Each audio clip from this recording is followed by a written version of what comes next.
dernière opération. Donc, dans cette opération-là, on va venir faire ce qu'on appelle, en bon français, un Z constant intercalé. C'est un terme que vous n'utiliserez probablement jamais. En anglais, on parle de steep and shallow. C'est le nom, je vous dirais, là, conventionnel là, pour déterminer là, ce genre de en fait, pour nommer ce genre de parcours d'outils-là. Ce que ça veut dire, steep, c'est abrupt, puis shallow, c'est peu profond. Donc, en fonction de ça, Fusion est capable de détecter finalement là, l'inclinaison.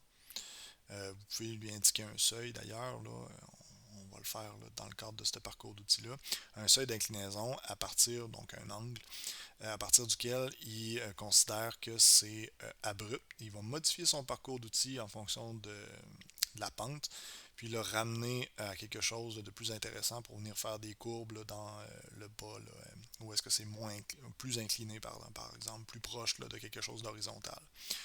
Donc, vous allez voir, les passages d'outils sont un petit peu plus là, particuliers là-dessus en termes d'agencement, mais ça vous permet, là, en un seul parcours d'outils, de venir là, usiner là, plusieurs formes qui ont, on va dire, là, des inclinaisons vraiment différentes.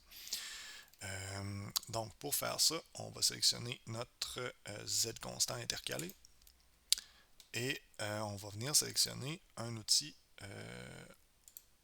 à bout sphérique de 1 bit qui est fabriqué par notre en fait, qui est distribué par SGS. Donc ça c'est une fraise 1.8. Nous autres on veut l'outil à bout sphérique, donc l'outil numéro 14 dans la banque d'outils. Donc 1.8 de diamètre, il est upcut et c'est une fraise là, à bout sphérique ici. Ensuite de ça, actuellement, là, vous allez voir, il n'y a pas de paramètres pour le bois. Donc, on va y aller avec du plastique. Je vous dirais, c'est sensiblement la même chose. Vous ne verrez pas de différence là, sur le fini de surface dans ce cas-ci. Là. Donc, on sélectionne ça ici. On clique sur sélectionner. Et on va venir déterminer qu'est-ce qu'on veut usiner et qu'est-ce qu'on ne veut pas usiner avec une nouvelle méthode dans ce parcours d'outils-là. Donc, la première chose, on va cliquer ici dans la section éviter usiner les surfaces. Donc, ce que ce module-là nous permet de faire, c'est de déterminer des zones qu'on veut usiner et des zones qu'on ne veut pas usiner, des zones qui correspondent à un bridage, par exemple, donc un système de serrage pour maintenir notre pièce en place. On peut double-cliquer sur le modèle qui, par défaut, est sélectionné tout le temps. Ce qu'on va lui dire, c'est écoute, l'ensemble du modèle est à éviter. Donc, on ne veut pas que tu touches à l'ensemble du modèle de base.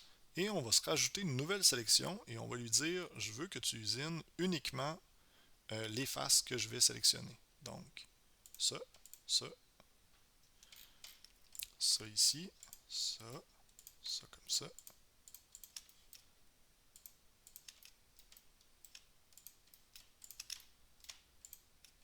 Tout.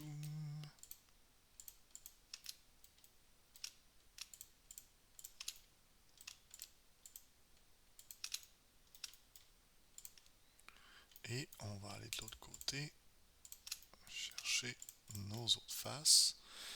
Pendant que je fais ça, je voulais vous dire, si vous regardez comme il faut, vous allez voir, là, il y a d'autres options là, dans le menu là, de sélection des faces qui vous permettent de sélectionner des éléments, là, par exemple, de bridage. Donc, si vous avez une pièce, vous avez plusieurs montages, vous décidez d'utiliser des trous de votre pièce, par exemple, pour venir la serrer dans une autre position, mais vous ne voulez absolument pas que votre outil touche des vis, vous pouvez utiliser ça ici. Donc, ça permet, là, je vous dirais, vous pouvez lire la description, là, mais grosso modo, ça permet d'usiner là, certaines pièces en ayant des systèmes de serrage qui sont des fois là, au cœur de votre usinage en tant que tel. Euh, Vous pouvez aussi éviter les surfaces de collision. Donc, s'il y a des faces là, qui sont dans la trajectoire de l'outil, vous pouvez lui dire hey, contourne ça, puis déplace-toi rapide plus bas, finalement, dans la pièce, des fois même, pour sauver du temps d'usinage. Donc, c'est vraiment des outils très intéressants qui valent la peine d'être explorés là, pour des usinages un peu plus pointus. Donc, on va cliquer sur OK et on va se retrouver avec l'ensemble de notre pièce en rouge, sauf pour les surfaces qu'on veut usiner. Donc, revisez bien là, que l'ensemble de vos faces à usiner sont sélectionnées. Si vous en avez oublié, vous allez avoir des petites anomalies dans votre parcours d'outils. Ensuite de ça, on va aller dans nos passes ici et on va déterminer que notre angle seuil est à 60 degrés. On va ensuite de ça augmenter la distance de recouvrement à 45 millièmes de pouce, donc 0.045. Et on va lui dire d'usiner le dessus en priorité.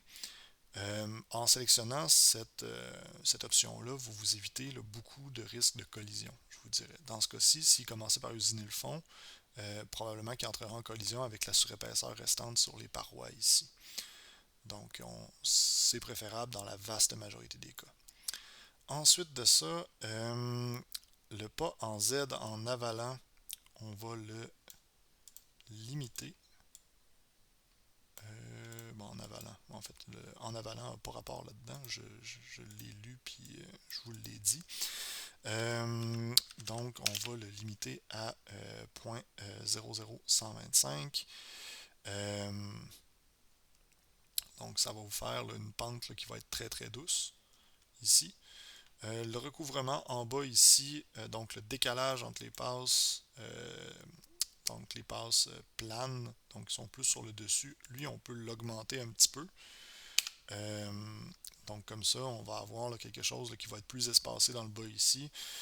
Ça va nous permettre d'avoir quelque chose là, de plus intéressant là, en termes de temps d'usinage également.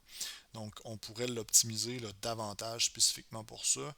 Je vous dirais, rendu là, si on passe plus de temps à faire le paramétrage qu'à l'usiner, ça vaut de moins en moins la peine. Donc, on va se limiter à ça pour l'instant et on va cliquer sur OK. Si on est en situation de production sérielle, ça pourrait valoir la peine là, de le pousser davantage. Pour l'instant, c'est pas le cas. Donc, j'ai probablement mis un 0 de trop à quelque part sur ma hauteur ici. Donc, on va aller revérifier ça. Quand vous voyez des surfaces qui sont bleues entièrement comme ça, à moins que vous ayez envie d'avoir un fini de surface de type miroir, ça vaut pas vraiment la peine. Donc, on va aller modifier ça. L'autre chose qu'on va modifier, c'est, vous voyez, on a des parcours d'outils qui vont de l'extérieur à l'intérieur comme ça. Donc ça, on veut pas ça non plus. Ça va nous faire un moins beau fini de surface. Donc, la direction,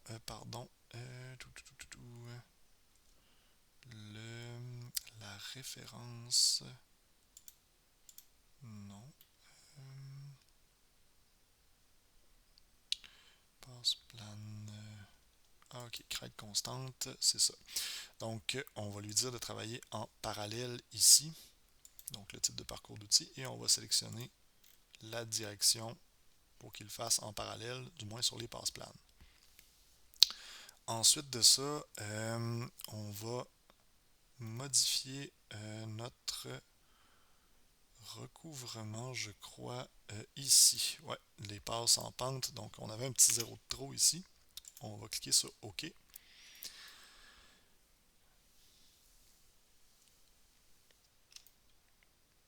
Et voilà. Donc, je retourne là-dedans. Je l'ai peut-être fait un peu vite. Donc, dans notre parcours là, en Z, on est à 0.0125 et non pas 0.00125. Ça fait une différence sur le temps d'usinage, croyez-moi. Donc, on voit ici, là, c'est plus bleu plein. Donc, on a un décalage qui a quand même pas mal plus de sens, là, comme ça. On pourrait l'augmenter davantage, d'ailleurs. En Z, dans la mesure où est-ce qu'on usine avec le côté de notre outil comme ça, on pourrait l'augmenter probablement au double, en fait. Donc, on va regarder de quoi ça a l'air. Juste pour être sûr. Donc, vous voyez, ça a quand même du bon sens. Et on est rendu à environ 11 minutes d'usinage. Donc, vous voyez ici, il va le faire en lissage, comme ça. Ensuite de ça, à l'intérieur, il va venir le faire là, en parcours comme ça. Moindrement qu'il retombe un peu sur le plat, il va le faire là, de cette façon-ci. Même chose ici. Et bon, ça ressemble pas mal à ça. On pourrait peut-être modifier un petit peu l'angle juste pour vous montrer un peu de quoi ça a l'air. Si on le remettait à 30 degrés, on va lui demander de régénérer. Donc vous voyez, les parcours en lissage dans le bas sont un peu moins vastes, comme ça. Donc il fait des marches d'escalier qui sont peut-être un peu plus grandes. Ici, on voit du bois là, en alternance là, avec notre pièce. Donc on risque d'avoir un fini de surface peut-être un peu moins intéressant là, à cause des lignes qui sont là. Donc on le remet à 60 ici. Et on régénère. À titre indicatif, des fois, si vous vous demandez à quoi un paramètre sert ou c'est quoi l'impact réel, vous pouvez utiliser des valeurs qui sont assez extrêmes. Poussez-le au bout, admettons, si j'avais dit 90 par exemple, ou mon décalage, de quoi ça a l'air si je le fais là, très très large. Je vous dirais, la seule exception à la règle que je viens de vous dire là, c'est si vous lui demandez de faire un décalage très très petit, le temps de génération risque d'être assez long, puis si c'est trop énorme, vous risquez là, de faire planter là, le logiciel. En fait, Fusion risque de calculer vraiment longtemps avant que vous soyez en mesure de faire d'autres actions. Donc, évitez les variables trop petites.